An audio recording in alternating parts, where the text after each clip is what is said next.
Good morning प्यारे बच्चों, मैं हूं आपकी एजुकेटर पूर्णिमा अतर सिंह। तो चलिए स्टार्ट करते हैं आज की वर्कशीट। वर्कशीट नंबर है 6। सब्जेक्ट आपका है सामाजिक अध्ययन, कक्षा 10वीं।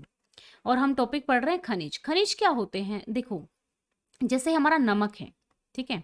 तो नमक में दो चीज होती हैं, NaCl, ठीक है ना, सोडियम और क्लोरीन। तो ये दो चीजों से मिलकर बना है, लेकिन इसका एक डेफिनेट स्ट्रक्चर है। ओके। तो रासायनिक संरचना जो है वो निश्चित होनी चाहिए। प्राकृतिक रूप से प्राप्त ऐसे तत्व जिनकी एक निश्चित रासायनिक संरचना हो, ठीक है। अकेला भी हो सकता है एक तत्व, और दो तत्वों से मिलकर भी बना हुआ हो सकता है, लेकिन उसकी एक निश्चित रासायनिक संरचना होनी चाहिए, ठीक है। उसका एक डेफिनेट केमिकल कंपोजिशन होना चाहिए, निश्चित रासायनिक संरचना, ये इंपॉर्टेंट है यहाँ पे।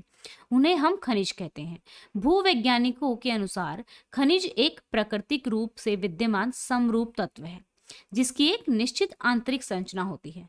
खनिज प्रकृति में अलग अलग रूपों में पाए जाते हैं। जैसे देखा जाए तो सबसे हार्ड जो होता है, सबसे कठोर जो होता है वो हीरा होता है, और सबसे नरम जो होता है वो चूना होता है। जैसे टेल्कम पाउडर देखा ना, पाउडर वगैरह लगाते हैं, वो टेल्क से ही चूने से ही मिलकर बना होता है। खनिज हमारे जीवन के अनिवार्य भाग हैं, क्योंकि लगभग हर चीज जो है हमारी खनिज से बनी हुई है, चाहे आपकी टेबल है, चेयर है, विंडो है, ठीक है। तो और उनको इस्तेमाल करने के लिए, जैसे हमने गाड़ी है, गाड़ी हमारी किससे बनी? लोहे से बनी। लोहा एक खनिज है, ठीक है। उसको चलाने के लिए क्या चाहिए? पेट्रोल चाहिए, डीजल चाहिए, ठीक है। तो वो भी क्या है? एक खनिज है, पेट्रोल डीजल वगैरह भी।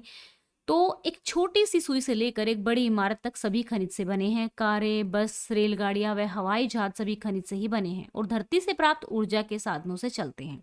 सामान्य और वाणिज्यिक उद्देश्य हेतु खनिज हमने निम्न प्रकार से वर्गित कर लिए हैं, यानी कि इनको हमने क्या कर लिया? डिवाइड कर लिया। मतलब कि सारे के सारे खनिज हैं। धात्विक कौन कौन से हो गए? सोना हो गया, चांदी हो गया, लोहा हो गया, एल्युमिनियम हो गया। तो लोहे धातु, जो लोह धातु वाले जो खनिज होते हैं जिनमें लोहा होता है थोड़ा, ठीक है, लोहे का अंश होता है, जैसे हो गया निकल हो गया, कोबाल्ट हो गया, मैंगनीज हो गया, और लोहेस्क हो गए। अब अलोह, अलोह मतलब जो नॉन फेरस होता है, जिसमें लोहा नहीं होता। तांबा हो गया, सीसा हो गया, जस्ता हो गया, बॉक्साइट हो गया।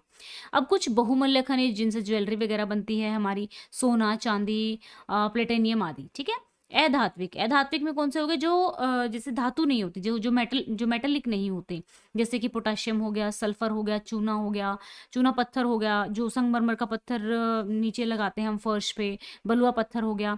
ऊर्जा खनिज जिनसे हमें ऊर्जा मिलती है, ठीक है, कोयला, पेट्रोलियम, प्राकृतिक गैस। ठीक है बच्चों, तो अब इसके क्वेश्चन आंसर्स लिखेंगे। खनिज किसे कहते हैं? जिनकी क्या होती है? एक निश्चित रासायनिक संरचना होती है, और कहाँ पे पाए जाते हैं? प्रकृति में पाए जाते हैं। दैनिक जीवन में प्रयोग किए जाने वाले किन्हीं धात्विक और अधात्विक का नाम लिख लीजिए, क्योंकि सारी चीजें तो हमारी धातु से मिलकर बनी हुई हैं। तो चलिए अब इसके हम क्या कर लेते हैं? क्वेश्चन आंसर्स कर लेते हैं। अच्छा बच्चों, अब की बार बहुत बहुत सारे बच्चों ने कॉम्बेट दिया था, मुझे बड़ी खुशी है। तो अगले संडे को भी आप लोग कॉम्बेट देने वाले हैं, और अब की बार जो है वो मेगा कॉम्बेट होने वाला है। बहुत ही अच्छे तरीके से आप इस कॉम्बेट को देंगे। ये देखिए बिल्कुल फ्री रहता है, ये कुछ इसकी फीस नहीं होती है। बहुत सारे बच्चों को लगता है कि इसकी कुछ फीस होती है, बिल्कुल फ्री होता है। मैथ एंड साइंस की एनसीईआरटी में से क्वेश्चन आता है, आपकी प्रैक्टिस हो जाती है, और अगर अच्छा रैंक आता है तो आपको प्लस का सब्सक्रिप्शन बिल्कुल फ्री में मिलेगा। 2 करोड़ तक के जो स्कॉलरशिप है वो भी आपको मिल सकती है। तो अब की बार संडे को ज़रूर ज़रूर एनरोल कर लेना और इसको टेस्ट को देना। बहुत सारे बच्चों ने इसको दिया था लास्ट संडे भी, 18 जुलाई को। तो एनरोल कर लेना। आपकी क्लास के कॉम्बेट का टाइमिंग दिया हुआ है यहाँ पे। पूर्णिमा 10 कोड की आपको ज़रूरत पड़ेगी। जैसे ही कोड मांगा जाए तो पूर्णिमा 10 कोड डाल लेना। पूर्णिमा 10 कोड से आप अनअकैडमी पे लाइव क्विज को भी अनलॉक कर सकते हैं, स्पेशल क्लासेस को भी। और अगर कोई कोर्स खरीदते हैं तो 10% डिस्काउंट पा सकते हैं इस कोड को यूज़ करते ही। ठीक है, लिंक दिया हुआ है बच्चा डिस्क्रिप्शन में। ठीक है, डिस्क्रिप्शन से जो लिंक है उसको क्लिक करना और जाके एनरोल कर लेना। तो चलो अब क्वेश्चंस के आंसर हम लिख लेते हैं। खनिज किसे कहते हैं? प्राकृतिक रूप से पाए जाने वाले तत्व जिनका एक निश्चित रासायनिक संरचना हो। ये इंपॉर्टेंट है, देखो 3 ही वर्ड्स हैं। ठीक है, खनिज ऐसे याद रख लेंगे, खनिज निश्चित रासायनिक संरचना हो, खनिज कहलाते हैं। दैनिक जीवन में प्रयोग किए जाने वाले किन्हीं 3 धात्विक और अधात्विक खनिजों के नाम। धात्विक में कौन हो गया, निकल, कोबाल्ट, चांदी, सोना, तांबा, ऐसे लिख देंगे। अधात्विक में नमक, सल्फर, पोटाश, ग्रेनाइट, चूना पत्थर आदि। कुछ याद करने का है ही नहीं, है ना, एक बार समझ लिया तो हो गया। ऊर्जा का प्रयोग हम किस प्रकार के कार्यों के लिए करते हैं? कार, बस, ट्रेन, हवाई जहाज सभी खनिज से बने होते हैं और पृथ्वी से प्राप्त ऊर्जा के माध्यम से ही ये चलते हैं, और इसीलिए ये ऊर्जा का प्रयोग करते हैं चलने में। तो खनिज से ही बने होते हैं, खनिज से ही चलते हैं। ठीक है बच्चों, तो ये थी हमारी आज की वर्कशीट। आसान सी वर्कशीट थी, समझते हुए करेंगे तो कोई पढ़ाई मुश्किल नहीं लगेगी।